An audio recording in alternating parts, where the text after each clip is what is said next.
Welcome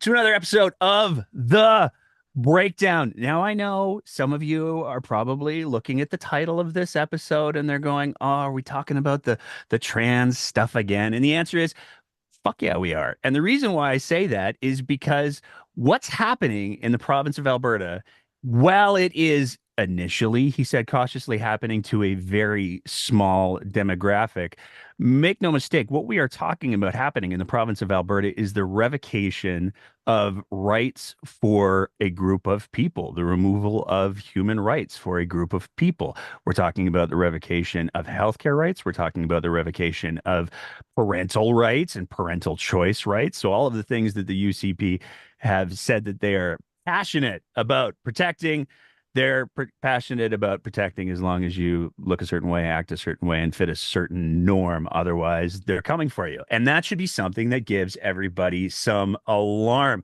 We know the policies are coming at the end of September, October, who knows exactly. But to bring the conversation back as Calgary heads into Pride, as we're seeing Pride celebrations across the province, we're going to restart the conversation on our show at the very least. And I'm so excited to have the guest on. I'm going to laugh inappropriately so much today. I'm so excited to have the guest that we have today because we are joined today by Dr. Victoria Bucholtz, and I didn't German the name very well. I apologize for that in advance. Who is a performer of, I think, everything, I think is a pretty safe statement. She is a sessional instructor, professor at the University of Calgary. She is a stand-up comedian. She does burlesque. She does drag shows. I'm probably missing a whole lot. Victoria, thank you so much for joining us today. Thank you so much for having me. Before we get into the light fare that we're here to discuss today, Mhm. I did a little bit of an introduction, but before we get into the conversation about the UCP's proposed, and I'm hesitant to even call them proposed because it seems like in a lot of ways they're already baked in. But before we get into that, who is Dr. Victoria Buchholz? Oh, I'm just a person who's a proud Albertan. I've been here for pretty much my whole life, and I love this province, and I know it's wacky and hasn't always been the greatest for queer people or people like myself, but there's such a come and make it vibe here that I've just always come back. I've lived in other places in the world, but this has always been my home, and it's always been a place that I'm so passionate about. So as much as it might be a bit um odd or ironic to say as a queer person, but I'm a proud Albertan. I'm somebody who thinks that this place has a lot of potential to live up to. I think we can always strive to do better and be more welcoming, but I think that it's a pretty amazing place that we're lucky to live here. And we need to obviously keep making, better allyship gestures towards Indigenous groups. But I'm proud of where I come from, and I'm passionate about making it as inclusive as we hope it could be. That's fantastic. And your PhD, just for the listeners, it is it's so niche. Please talk about what your PhD is in for just a sec. My PhD is a history of emotions of German militant nationalists after the First World War. So I focus on German history, military history, and gender studies. And I examined a whole bunch of very angry men after the First World War who had a bit of a crisis because they were really upset and they used to be really strong and powerful, and then they weren't as strong and powerful, and they turned to weaponizing fear and anxiety to control politics and society as much as they could until it all kind of unraveled when when they kind of ended in with state authority being like, knock it off in 1923. So, maybe a little relevant to the conversation we're going to have today. Depressingly so. When I got into that field, when I used to talk about that kind of stuff, I used to have to try to get people to understand its relevance. And I don't have to do that anymore. No, it's pretty self-evident. I think, in a lot of ways. Um, so let's get into it. There's no, I don't think there's any comfortable seg into let's talk about the revocation of human rights. It'll be fun. But we are at a place in time where the premier of Alberta several months ago released the the the worst timeshare commercial ever is how we refer to it on the show because it had all the music in the background and the politely standing in front of a wooden set. And she announced some policies that were not only shocking to a lot of people because I think there were a lot of people who sort of had the mind frame of, oh, they'll never actually do it. But the policies that Smith announced went so far above and beyond what even the most cynical, I think, anticipated she was going to roll out. So if we can go back to then and sort of talk about, did you have any sense of what was coming? And as a follow-up to that, what was your reaction to the video? Sure. We did have inclination that this was on their radar. And I think that the first sign of that was at the party convention when they adopted many transphobic policies to loud cheers. And not only were the people at that convention cheering those policies, it was who was cheering those policies. And that was a lot of Danielle Smith's supporters. And I think what people were kind of maybe naively hoping is that the old PC crowd would kind of tamper down the Take Back Alberta crowd. And what we really missed is that there was a major revolution brewing within that party, and that the moderates are out. It's really not that party anymore. And I think that the attack on trans rights is kind of throwing an easy red meat to that group. Um, so it was very disappointing, not entirely surprising, especially considering the precedent that Scott Moe did in Saskatchewan and also the policies in New Brunswick. So there were signs that something was probably coming.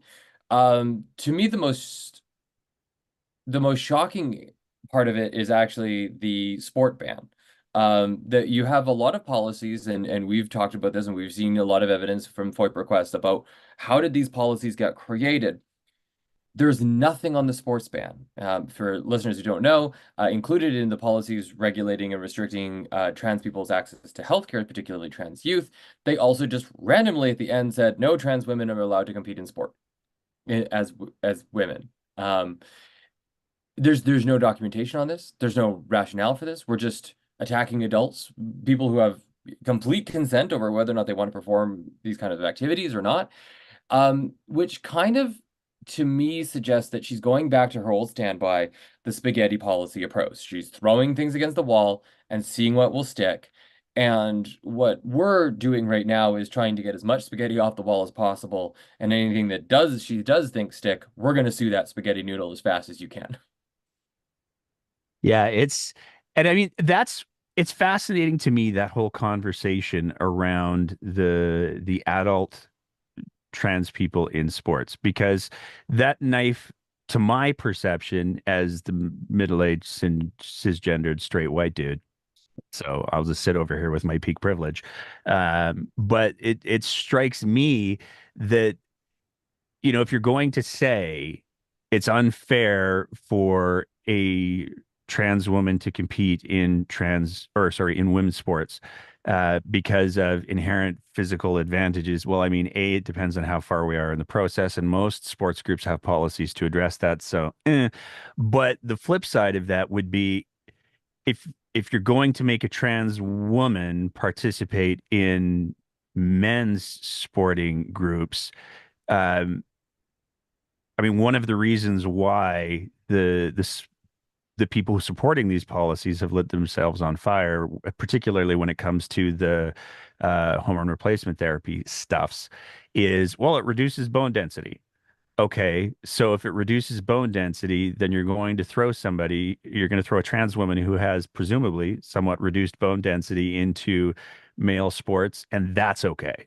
So it's okay if we beat up on the trans woman who is arguably, potentially, I'm trying to hedge as best I can, dealing with the effects of having transitioned, Mhm. but boy, we don't want that person in the place where they're most biologically appropriate at that time. Like, am I getting that wrong? No, I guess I'll say two things on that, and one is, um, we only have to look at what's going on in the Olympics right now with the controversy around boxing and see the outrage behind that. And then you also combine that with the outrage of parental rights. And in my opinion, why she chose these two veins, the parental rights attack and the trans women in sport, is because I believe that they did polling and testing and determined that this is where they thought they'd get the most amount of support. And they're like, this is something we can do to push back trans rights, which will make Take Back Alberta followers happy. And we think we'll get the most amount of support on these two topics. And if you look at the controversy, the amount of tweets that I still am reading about women's boxing that most people don't realize is still a very, very new sport, even in the Olympics. I think they are tapping into this outrage that people have farmed, and it's misguided. Because the other thing I'll say is, I have been an athlete my entire life. I have been skating since before I could walk. I could stand up, and my dad had me on bob skates and a chair. So I've played hockey my whole life. I have skied in freestyle teams. I played rugby, football, hockey, you name it, I played it. I have pushed my body to its absolute physical limits. And when I started taking HRT, I noticed the effects immediately. I used to be able to run a 5K in under half an hour comfortably, and now my run times are way longer. I used to rip off 20, 30 push-ups on my toes, no problem. Now I do 10 on my knees, and I'm like, that's a pretty good day. Like, you just don't keep the muscle mass that you ever had. You don't keep the bone density. The science is there, and it's not been a controversy until recently. In 2005, the NCAA put out policies on transgender athletes and no one cared. Everyone's like, oh, okay, these are the policies. You have to maintain hormone levels for 1 year within a line that is within the cis woman average. You have to maintain those after a year, then you can start competing. The IOC adopted those. There's never been a controversy until the political climate changed, and that's really what we're seeing. And it's been a bad time for people who don't like trans people online. It's also not been a great time for allies. I'll just put a little allyship moment out there. Um, calling calling a Mankalef a biological woman is not the trans allyship moment you think. It's cis woman. Am I like a mechanical woman or a bionic woman? No, I'm also a woman. We're all biology. Like that just cis woman is the term we want to use. It's there, use it. That's what they're trying to say. Um, and so I think it's just outrage farming, really. And you see it with the federal Conservative Party that they're kind of doing the same thing. They're light on topics that people really want to talk about. And I think what they're going to find out really quickly is that this is a loser. This is a losing issue. I think back to last year when Fox News did a poll of their viewers and found out that 1% of them cared about trans issues. Like, you can't stack the deck anymore in their favor, and the trans topic was just not interesting even for people who regularly watch and consume Fox News. They're not interested in it. And I'm hoping that over time we can discipline political parties to say that human rights are not a ballot box issue. Let's debate a corporate tax rate. Let's debate a hospital. Let's debate a bridge. But whether or not someone gets access to health care, we don't need politicians in the doctor's office between a patient and a doctor. We just don't need it. And Danielle Smith is not a doctor. Yes, I use her chosen name. I'm happy to respect her chosen name and pronouns. And I'll do the same. I have a harder time doing it with Jeff from Calgary, Pierre. Sorry. Yeah, I know he doesn't like being called Jeff. Sorry, Jeff. I find it wild with I mean, you raise a really important point of the politicians in the medical spaces. And I think that one of the things that was so striking for me about the video was This is a premier who rode to power saying politicians shouldn't be able to tell people how to make their health choices. And one of the first things that she does is go, okay, but what if I told you how you have to make your health choices? What if I told you how you have to make your health choices for your kids? That's cool, right? Like the dissonance there is just mind-boggling to me. Well, yes, and I think there's two things at work there. And one is we know that Danielle Smith is a very opportunistic political operator. She's crossed floors when it's been convenient. You know, you can compare Danielle Smith to her own words and they don't ever match up. You look at Danielle Smith 2015, look at her now, they're usually diametrically opposed positions. So what we have to do is stop taking her at her face value and say that this is a person who we know will say what is politically beneficial in the moment. So trying to catch her in her own words doesn't really matter because she's only going to do what matters to her in that moment. So we have to judge her based on exactly what she's doing now. The other thing is that Take Back Alberta is in many ways a fascist group. The things that they advocate for, the idea that people are different and that some people are better than others, and those people should be given power and privilege over others, is a core tenet to fascism. And so if we understand that Take Back Alberta, that operates on fascist principles, is the driving body in many ways behind the current conception of the UCP, we have to understand that fascism fundamentally is not a logic-based movement. We can't reason our way through it. There's no magic argument that our side can ever come up with that will just make them all just, oh, you got us, and you know what, you get rights. There isn't a magic button like that. It is instead an emotional movement. It needs to feel right. It needs to feel right that trans women are a threat. It needs to feel right that our kids are in danger. It needs to feel right that, what's going in your body. And as long as as they can play those emotions, it gives them an incredible amount of political malleability, we can say, because they're not really bound by logic. They're bound by, does this resonate emotionally with my audience? And that's an important thing going back to classical fascism in the 30s and 40s, is it just needed to feel right. A lot of people who went to rallies in Germany in a certain time period can't tell you what was said, but they can tell you what it felt like. It felt like support, unity, gathering. But it doesn't feel like that for the people who are on the other side of those policies. And though we are just 0.9% of the population in Canada, we have a big target on our back because I think I think conservatives have tapped into an emotion that a lot of people feel. And a lot of cis people who don't know trans people will hear things about trans people and say, well, that's kind of weird. Until you meet a trans person and you're like, oh, that's what you are. That's who you are. You're just another person. You're just, oh, this is how you feel. Okay. And it's fine. But there's that initial moment when you see something new, when you hear about something new and it sounds confusing, that you're kind of a little questionable about it. You're a little taken aback. There's a moment of doubt or hesitation, maybe even bewilderment if you never experienced that. And that's the moment that they're weaponizing, is they're latching onto that and saying, and that's a danger and it's going to get your kids. And what if? And they prey on people's fears, which are natural, that we need to overcome and say, no, no, no, no, no, those are baseless fears. Here's the reality. Let me show you what's really going on and why this is not an issue that you've been told it is. I've been teaching DEI stuff, especially on queer topics, for years now, long before the pandemic. And I used to largely be dealing with ignorance. People just didn't know stuff about trans people. I would teach them new terms and they were open to it.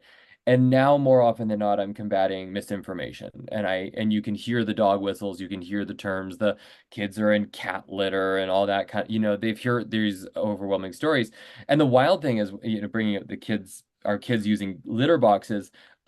Yes, they are, and it's not for why people think.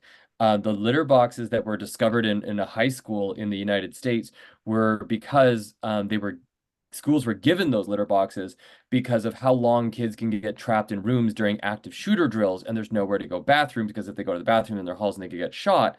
So it's actually Republican bad gun laws that necessitated, well, kids need somewhere to go if they're trapped for 14 hours, so they gave them kitty litter. And then trans people got blamed for this as well. Yeah, I'm so glad you brought up the kitty litter piece because that one still just whenever people are like, "Oh, they're putting it in the classrooms because kids identify as cats." And no, they're putting it in classrooms so kids don't get lead poisoning. Like it's Also, Also, can you imagine being a kid right now and you could go up to a teacher and be like, I identify as a cat, and they believe you? I was a little shit.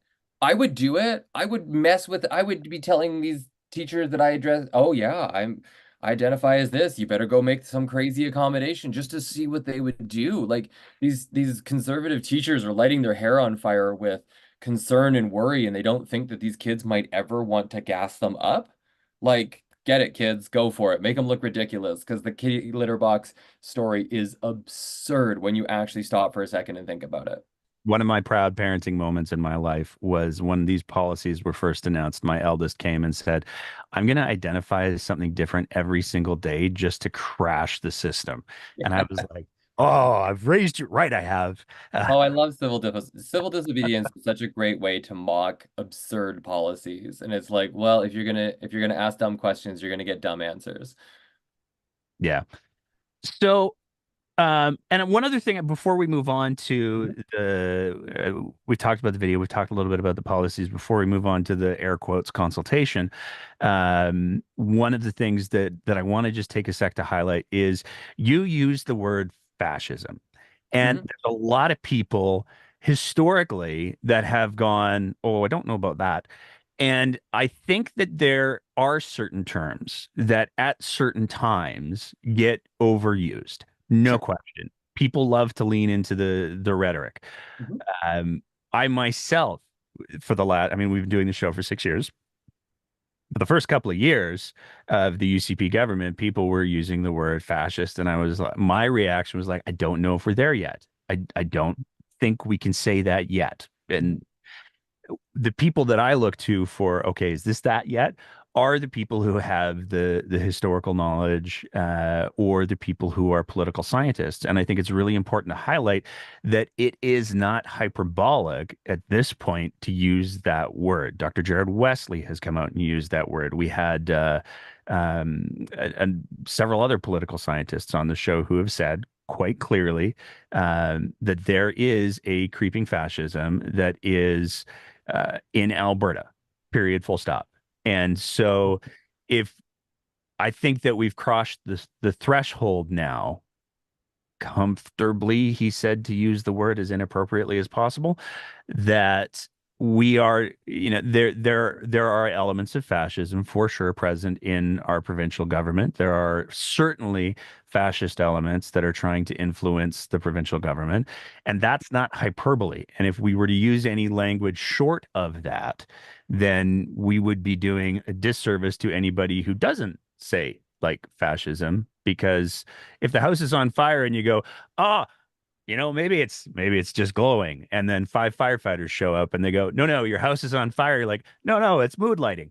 Yeah. Then at a certain point, your house is just burnt to the ground. So Yeah, it's not steamed hams. It's not the Aurora Borealis localized in a kitchen. If you know the reference. Um, and I am a scholar of fascism. I study proto-fascism from 1918 to 1923 in Germany, which means that a lot of what I teach is fascism. And I've taught courses on historical fascism, on modern fascism. And I will say that Take Back Alberta absolutely displays fascist tendencies. A lot of their policies, their direction, their stated goals are clearly in line with fascist movements historically. Fascism is a hard one to define because historically there are quite few examples. We have obviously Italy and Spain and Germany. But beyond that, it's kind of more difficult to create a baseline in the sense that we can with Stalinism or, Stalinistic communist regimes. So pinpointing what are the core features of fascism has always been a very difficult question, particularly for um, political scientists. It's a little different for historians because we like to focus more on one nation, on one example. And we worry less about making broader comparisons of how do we define this system of fascism and say, well, here are examples of fascism and how does this current example match up with historical fascism? And I think it very much does. We see a tendency towards the most important one is the embracing of difference, and that's completely incompatible with socialism or even most elements of liberal democracy, the idea that everyone is created equal. And fascism doesn't believe that. And we see clear examples of that in some of these policies, that not everyone is created equal, and some people should suffer and some people should benefit, and that's the way it's going to be. And that's one of the clearest examples of fascism for me within the Take Back Alberta movement, and that does drive the bus for a lot of ways in the UCP. We also get ourselves tongue-tied in respectability politics, where calling someone a fascist, if we agree that fascism is bad, then calling someone a fascist is a bad thing if they're not fascist. And so that has been considered a taboo word to call somebody is, well, you better be really sure. And people can rightly take affront to being called a bad word, fascist. However, if the shoe fits, it's the case. And we are also somewhat trapped in a little bit of the what the Dutch called the intolerance paradox, that you must be intolerant of intolerance to have a truly tolerant society, that if you allow hate in your society, it's no longer truly tolerant. And we must be intolerant of hate. And there's clear signs that when you push back and say, hey, this is a hateful policy, that they retaliate. To bring us back to the consultations that you were talking about earlier, um, no one who signed the letter asking the UCP to not attend Pride celebrations was invited, which is very retaliatory. So instead of taking that as a sign of maybe this group is really upset with us, they said, no, we're going to take our consultation ball and go home, which is a wild thing to do when you're an elected government. It's kind of more forgivable when you're just a collection of people saying, hey, you're doing something we don't like, and we're telling you a clear sign that you right now the way you're acting is not something we want at celebrations of our community. And for their response to be, well, and we're not going to talk to you then and make policies about you, is shockingly juvenile. Which is just wild to see them take this very, very close-minded, very emotional response to being told you're not doing this right. And I think it's important to highlight, if I may, Mhm. that when we're talking about Pride celebrations, the history of Pride is complex, and Pride is for sure, from my very outside perspective, a evolving thing. But and this is anytime we talk about Pride on the show, I always try to make sure that I bring it back to this because there's so many people who are like, "Oh, but it's a nice parade, and look, TD's paying for it this year." Nothing against TD. Just please don't sue us, TD. But the reality is that Pride came out of protests, particularly protests that were because of persecution that was being levied towards the trans community. So for somebody to say, hey, you're kind of doing the thing that resulted in Pride being a thing in the first place, we'd like you to not come and be part of our thing this year because you would be the person that we would be protesting if it Sure. like And and I think you're absolutely right to say that Pride has evolved. It really has. And we call them Pride celebrations, and they are because we do have a lot to celebrate. And I think that Black Lives Matter in Toronto Pride Parade in 2016, when they sat down for 33 minutes and demanded that the organizers speak with them and do better on racial justice, was a big watershed moment, particularly in Canadian Pride movements, as we realized a lot of white queers were like, you know what, we've kind of gone a little far down the celebration rabbit hole and we've lost sight of what this was really about, and that people are being left behind in our community and we need to do better. And I personally have seen efforts to do better. We can always do more. We can always show more allyship, but I do see that those calls really coming back, and I'm very heartened to see that. And I think that Calgary Pride in the last few years under Sumit has made some really great strides.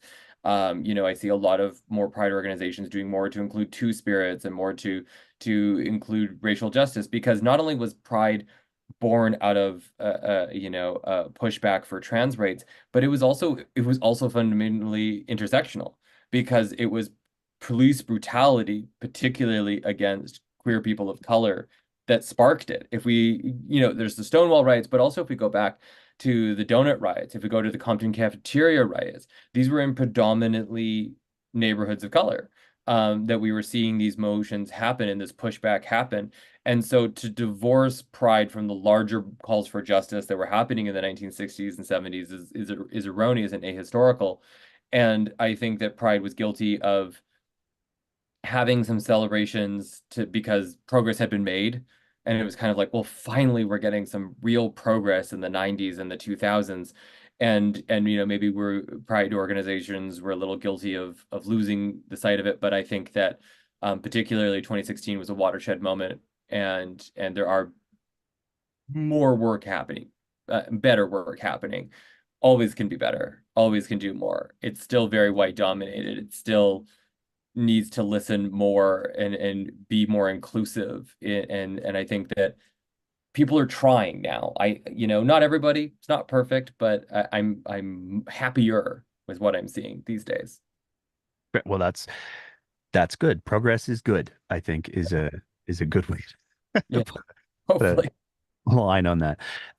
Let's talk about the consultation because there's a couple of different pieces of consultation. And again, air quoting the hell out of that.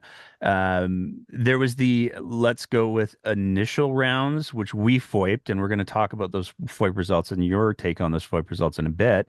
Um, but there was also the most recent round of, I'm going to call it a round table. Uh, and we'll also get into that in a bit. But when the UCP announced these policies, when Danielle Smith announced these policies, one of the things that was very, very clear is that I'm going to say experts all went, wait, what? This is a terrible idea. Why are you doing this? The number of professional organizations, professional colleges from different healthcare disciplines, the AMA, the United Nurses of Alberta, like literally, I am hard pressed to think of a healthcare organization that didn't say, "Oh, this is it's terrible. You're going to do a big thing badly." Um, but they decided that they were going to push ahead with you have to sign an NDA and then we'll put you maybe on our list of people to consult. Some of them we legally have to. What was your sense of that process without getting into the FOIP results? What was your sense of that process from a public perspective? Did you have any For the faith in it first whatsoever? Yeah, the for the first. first round. Um, it was a lot of whispers. People were hearing confusing stories. Wait, are people being asked? Are people being talked to? What are they being talked to about? So there was confusion. Nobody knew who was being talked to. Nobody had a full sense of what the government was up to, which is a really weird way to do a public consultation, is to do it in secret. And that the people who were saying, wait, what's happening, were all members of major pride organizations and major trans rights organizations and major queer organizations in the province. And we didn't know. And that's the scary thing, is that the organizations of queer trans people had no clear vision of what was going on. We would hear little whispers, but that was about it. Somebody would say, yeah, somebody was asked to sign an NDA. Well, did they do it? We don't know. Um, it's only after the FOIP results came out that we kind of got a more clear picture of exactly what they were up to. But initially, after the policies came out, there was silence from the government, whispers within the community that maybe they were talking to somebody, and we were all kind of waiting to say, well, surely they'll talk to one of us, and they never did. Let's get into the FOIP then. Sure. So, um, we, for context, before I get your perspective on the FOIPs, for context, we submitted a FOIP a few months ago. I always turn back the clock like 3 to 6 months because that's how broken the FOIP system is right now. So it was a while ago we submitted the FOIP, and there were almost 700 pages that were pertinent to our question. And our question, in a nutshell, was what was the consultation process and what was the process to decide who got to be a part of that? Of that request, there were roughly 700 pages that were relevant. We got, I think, 97 that were heavily redacted. Um, and the other 600 or so they just said, no, you don't get to see those because we have a long list of reasons that are entirely subjective and open to interpretation. And of course, as the person who files the FOIP, you have no way to say, I think that might be bullshit. So we're just sort of at the mercy of the records that we were provided, but we provided all the records to you. We've provided them to a couple of other people and groups as well, because subject matter experts are exactly that. So what did you take away from the FOIP results in regards to the consultation? And I'm gonna you don't have to answer it now, but I'm gonna throw it in for down the road. How would you have done things differently in order to get a quality consultation? That's the question you have to answer later, but start with, what were your takeaways from the FOIP? My first one was that this was a consultation of implementation, not a consultation of policy creation. That they walked into those meetings with a clear set of policies and they were saying, how should we do this?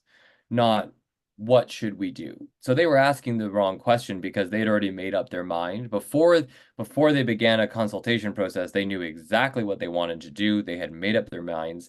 And so that doesn't really show an open approach.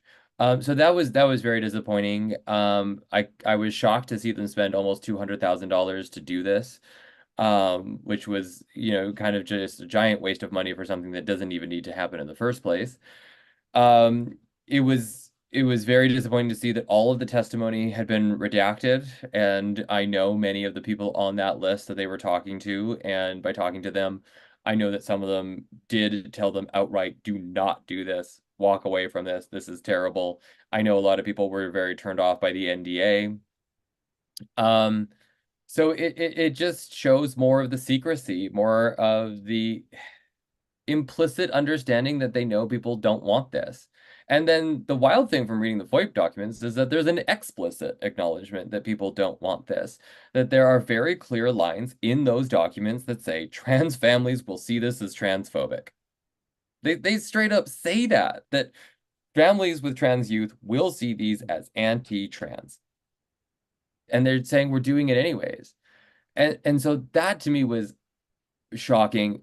What was probably the most disheartening was in their grammatically flawed preamble to the policies and saying, here's what we're going to do. They put in a background to say, here's the broader issues. They've read the WPATH. They've read the World Medical Standards on what to do for trans people. They know. They absolutely know. And I think there was kind of a sense in the community that, like, okay, they just might not know how bad these are. They might just not know how much damage they're going to cause. And for me, reading these documents was a clear indication, oh, they know.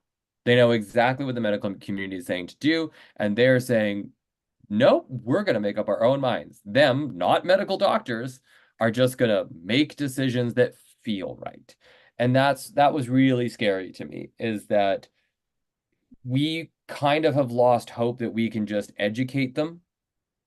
This is an entrenched group that took the medical advice and said, my feelings say otherwise, which is wild for a group that is common for saying facts over feelings. That it was really the opposite. And what I would have loved to see instead is nothing. I would have loved to see the government completely stay out of this. I would have loved the government go and talk to a panel of trans health experts and say, what do you need to make trans lives better? How do we help? What do you need? That process should have been entirely driven by the medical community, and then those proposals should have been run by the trans community, the people who would be using those services, to say, does this work for you? And then the government should execute those as much as they are able to tap into that 4 billion surplus and make lives better. But that's not the process we saw. Instead, they had a discussion, presumably sometime in January, about what they were going to do. They announced the policies, and then they said, how do you think we should enforce these policies? Not, are these policies good? And they never really had a meaningful engagement with trans community. They did, however, know that the opposition was coming, and this is where it gets slimy for me. And they called out their pick-me's because trans people are not a monolith. We obviously have people who see things in different ways. And they went and found one or two token trans people who would come and say, I don't know about this, and maybe we should pump the brakes on this. And they found them. And they've brought them out for every round of consultation, the same people. The round table had the same people who were consulted earlier. And they use these two or three voices of queer people and the one trans girl who always comes out of the woodwork. They use those voices to override the entire rest of the community. They could only find three or four voices that said, "Oh, I don't know." They completely ignored the overwhelming vast majority of the trans community that says these policies are wrong. Stop. Please leave us alone. Let the doctors decide what we need. And Yeah. so it, it Sorry, was go it ahead. was that. Yeah. No, go ahead. I was just going to say, like, one of the things that was stunning to me about the roundtables is the insistence that these were people who were advocating on behalf of the trans community. And one of the things that absolutely floored me was there was video of somebody doing an interview with let's call it a brand new alt-right Her name's video. Blaine. Yeah. And the the language that she used was so political. Like, it wasn't, I'm here trying to represent my community. It wasn't, I'm here trying to make sure that the premier and the government get the best evidence-based results. It was, Premier Danielle Smith has done the most for the LGBTQ2S plus community out of any premier, any politician in Alberta. And the NDP had 4 years. They could have fixed trans healthcare. They didn't do anything. Danielle Smith is the one. Yeah, UCP. It was almost like watching, oh, this is what Donald Trump would say about this process. It's pretty tough to watch. In the States they have groups of the same 11 detransitioners that they fly around to every state that wants to ban trans rights. I guess we have ours here too. And I guess what I'll say is that she's perfectly fine to hold those opinions. She's perfectly fine to think that Danielle Smith is a transparent politician. Maybe that's because she lacks substance and you can see through her. But she's entitled to her views. That's okay. But you got one or maybe two or three in the room that are agreeing with you. And then you have 250 people outside the room saying, please don't do this. They can only find a couple of voices where we can find thousands of trans people that are on the other side. And so just they're cherry picking to prove what they want to do anyways. This is not reflective of what the trans community wants, but they're running a gross PR campaign to try to make it feel that way. And I guess if you know your policies are right and you know that your policies are supported by the group that you're representing, you don't need to play little games like this. And that's really sad to see. It's really sad to see that. It's demoralizing, really. And I think one of the other things that's important to highlight, because I know that there will be some people that say that lean into the tropes and say, "Oh, those trans folks, they're just confused. They Sure. they watch too much. I don't know, Yeah. Mrs. Doubtfire when they were kids or something." Um, and although that character wasn't trans, it was drag. That's a whole different thing. But the, this isn't just the trans community that's saying this is going to hurt us, please stop. This is the depth and breadth and weight of the entire medical community saying you're going to kill people. People Well, will die because of this. And so, like, I can't think of an issue. yeah, Vaccinations were more contentious. sure. I can't think of an issue that has social, and I'm air quoting that, implications as well as medical implications, where you've got like three people who are like, I really like Danny, and everybody else who has a stake in the fight is going, this is horrible. Yeah. Don't do this. Yeah. And I think what's interesting, and it's kind of a point you were kind of poking at here, is this is more than trans rights. These are human rights. And what we're seeing is that if one group's human rights are on the table, everyone's rights are on the table. And we as trans folks are trying to get allies to see that and say, what is happening is we are losing autonomy over our bodies. I'm an expert in me. You are an expert in you. I trust that you and your doctors will make the right decisions for you. Why will you not trust that for us? And and it's really sad to see. It's very scary because where does it end? It's not going to end with us. And we've seen that in the United States. We've seen that in the United Kingdom, that these attack on trans rights don't stop here. That this is very much an organization, a group of people, an ideology that is designing on rolling back the human rights for people that they are not in their in group. And that will lead to attacks on gay marriage, as we're seeing in the United States. It will lead to reduced body autonomy as conservatives in Canada are, having little conversations again about abortion and things like that. Things that were, 5, 10 years ago, no, no, no, no, absolutely not. And now, there's a few think pieces throwing out there about maybe they should. And we're the canary in the mine. And if cis people think that it's going to stop here, it's absolutely wrong. And I do actually have to go pretty soon. But I do always say this to a lot of my crowds and my audiences that trans people won't survive if we don't have cis allies. We're not big enough. We're not a demographic that can vote ourselves into power and save ourselves. That we are only going to exist if trans allies step up and help us. And that's what I always say is, people ask me what can I do to be a good ally, and I always tell them the same thing, and that's ruin Sunday dinner. If somebody says something transphobic, if somebody says something homophobic or racist or ableist, stop it, check it, push back. Because if you don't think that, we have to stand up for those values in little conversations. Having the small conversations in our circles is how we push back against this fear and this hate and say, I've met trans girls, I've met trans women. They're not some big threat. They're usually just trying to get by and go pee and get not noticed. So it's a scary time out there for sure with what's going on. I know you got a bit of a hard stop coming up in maybe 45 seconds or so. So I want to give you the floor to speak in the broadest terms or the most precise terms, whatever you want to do in regards to these policies, in regards to how, I mean, ruining dinner, good. I think I do that almost always. But is there anything else tangible that you'd like to see people do? Is there anything else that you need? Like one of the things that I always try to interpret about allies is you don't get to call yourself an ally. It's something that other people call you. And if you're trying to say I'm an ally, I think you might have missed the point.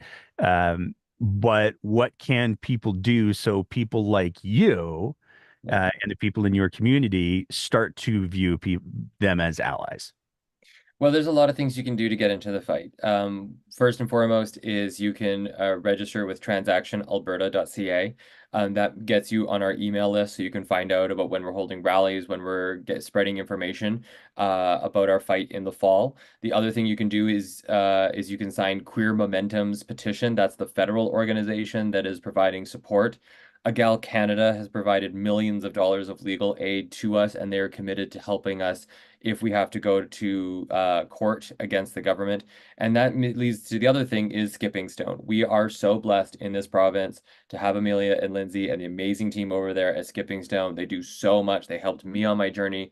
And they always need help, so you can directly help queer lives by just donating to Skipping Stone. There's also the Skipping Stone Legal Defense Fund, which is a separate fund. So there's Skipping Stone, which is helping operating costs of just trans lives getting better. And then there's defending us in court. And we are going to unfortunately need hundreds of thousands of dollars. When somebody defames you on the street, it can be a couple thousand. When a government comes after you, it's a couple 100,000. So there's the Skipping Stone Legal Defense Fund that donations are being collected for as well. So those would be really wonderful, tangible steps you can do to support the trans community in our struggle. The other thing you can do is support us in our joy. I am always heartened by people who show up when I say, hey, trans rights are under attack, and people say, not on my watch, and they show up with their feet, and it's great. But we do drag shows and marches and talks and rallies, and there's so many wonderful things that trans people get up to and will be getting up to at Pride for Calgary Pride. It's the last weekend of August, the September long weekend.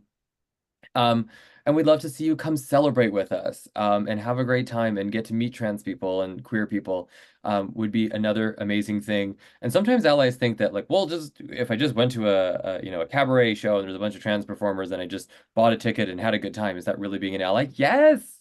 Yes, it is. You're supporting us in our joy, in our creativity, in our lives, and that's a wonderful thing to do. So, you can have a good time and be an ally at the same time. It doesn't have to be all scowls and stomping feet in the streets to show allyship. We can celebrate joy together as well. 100%. This is where I'm going to plug. You didn't plug it. I'm going to plug it because this is what I'm going to do as soon as we're done this conversation. Before we had this conversation, I went into Victoria's website for your drag persona. Am I doing okay? Yep, you're killing it. Good. Making sure. I'm always very cautious about my language because I don't want to do a big thing badly. Um, and you have an insane body of work when it comes to the celebrating of the joy things. You're a stand-up comedian. You have a comedy showcase on Amazon Prime and Tubi, Yeah. which is a thing, I guess. And you have a comedy album that is out. Your website says it's in development, but your album's out and it's on Spotify, and that's what I'm going to go listen to right after we're done this conversation. And everybody should. What is the comedy album's title, and what is the name that it's under? So you can find it under my stage name, which is Carla Marks, Carla with a K, Marks with an X, and the album is called Well, Okay Then.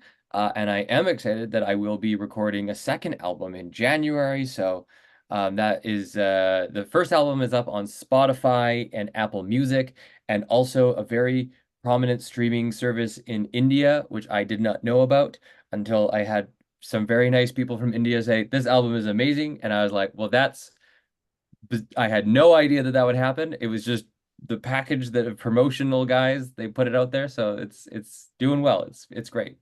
Live taping in January? Live taping in January at Laugh Loft. Make sure that you let us know because I mean I'm gonna buy a ticket to that. Victoria, Dr. Bucholtz, Yeah. I want to say thank you so much for taking the time to chat with us today. Thank you so much for the lighthearted moments in the miserable subject matter. And yeah, thank you is all I got. Thank you so much for having me. And the work that you do as an independent journalist, holding the government accountable and spreading information of what is going on in our province is so important. As we've seen so many newsrooms gutted with corporate layoffs, it's voices like yours that are really keeping the conversation of our local politics alive, little stories that don't get airtime on the 6 o'clock news anymore. The work that is happening here right now, if people can donate to you to keep you going, they should, because it's so valuable to being informed citizens, to making engaged decisions about our community. We need to know what's going on, and your voice does such an excellent job of that. So I really want to appreciate what you've done for this province, for the trans community, by letting us know and FOIPing documents and hosting conversations like this. It's very important work what you're doing. So thank you so much for having me. I'm really happy to be here. Oh, that's ridiculously kind. And I do have to throw in the disclaimer, we're not journalists. We're satire commentary, well-informed commentary, but we're not journalists because if we start to claim we're journalists for the amount of opinionating we do, oh my God, we're going to ruin the Well, profession. your punditry is well informed. Perfect. I'll take that. Thank you so much for taking the time to chat today. Thank you. Thanks for having me. And that's it for another episode of The Breakdown. As always, if you appreciate the kind of content that we're trying to produce here, we would love nothing more than if you thought about signing up to be one of our Patreon sponsors at www.patreon.com/thebreakdownab, where for just the price of a fancy cup of coffee a month, you can help us continue to produce this kind of content. Whether you're listening to the audio version of the podcast, in which case maybe leave a review and a rating, or whether you're watching it on one of our streaming platforms, we want to say a big thank you to everybody who is part of the Breakdowns audience. And as always, take care of each other and keep the conversation going.